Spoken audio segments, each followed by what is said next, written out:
Good morning. I'm pleased to be able to take a few minutes to talk to you about some of the very positive things that are happening in Port Alberni. With all that's going on around us, with all these new words of viruses and distancing, I just wanted to take a few minutes and tell you about some of the really positive groups that are pulling together to make things happen here in Port for what's ahead of us. I'm here with two hats on. I'm part of the Bread of Life boards, and Bread of Life has been operating in Port Alberni for 30 years as a soup kitchen, providing meals to those in need.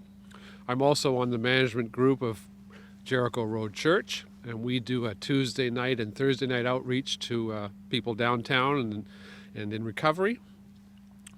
And so probably in early March, my two groups and many of the other organizations in town started looking around and realizing that it wasn't really if the virus came to town, but when.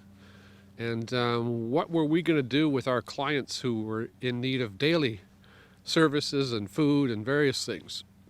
So I think all of us were pondering it individually, and about the 13th of March, Canadian Mental Health Association, Karina and her staff, pulled together a group meeting of all of us who had similar clients and similar projects in town on a Friday afternoon to say, well, what are we going to do about this? And so we wrestled with many questions we hadn't really thought of before, like how do you quarantine someone who's homeless? How do you stop the homeless population from spreading the virus? And then more basic questions like how do we feed all our clients if all our staff have gone home to quarantine themselves? So the questions really got quite complicated quickly. So we decided the best approach in town would be for all of us to work together and put a partnership together that would focus our services and focus our energies in directions that were important. So Bread of Life stepped up, Salvation Army came to the table, and Canadian Mental Health Association. So the four groups started to look at, as a team, how could we make this work? So we first realized we had to keep the food production going, so we closed all our main facilities, kept the two kitchens going, the one at Bread of Life and the one at Canadian Mental Health. And those became our food production centers. We sterilized and cleaned out the lobby of Salvation Army, and that became our distribution point. So for the last 7 days, we've been distributing food through Salvation Army's front door. We started out at 80 people the first day. Yesterday we did 220. In the last 8 days, we've done 1,500 meals through the front door of Salvation Army. Those are people who are homeless. Those are people who are locked at home and their care providers have to bring food to them. So we're starting to supply food to many people in town. We're hoping now to start assembling a delivery service so that service can start distributing these meals we're producing to others who need them.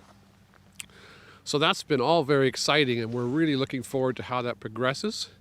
At this point, I have to say that we're doing this as different organizations with our staff. We're just turning our staff over to this project and primarily funding it ourselves. We've recently set up a website to start taking donations, and we're hoping that that will help us. And we are looking forward in the future to getting some government funding, we hope, as this crisis unfolds. But at this point, we're just saying we're a community. We're reaching out as a community. We want to engage all of you as a community and say, you probably can't now bring us down a bag of food because we don't know where that bag has come from and what you've touched and what the other people might have touched.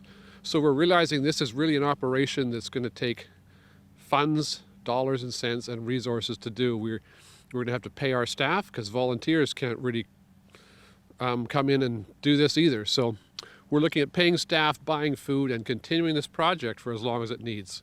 So I just want you to be aware of who we are and what we're doing. And if there's any way you can help us, go online and take a look at what we're doing, and please keep us in touch.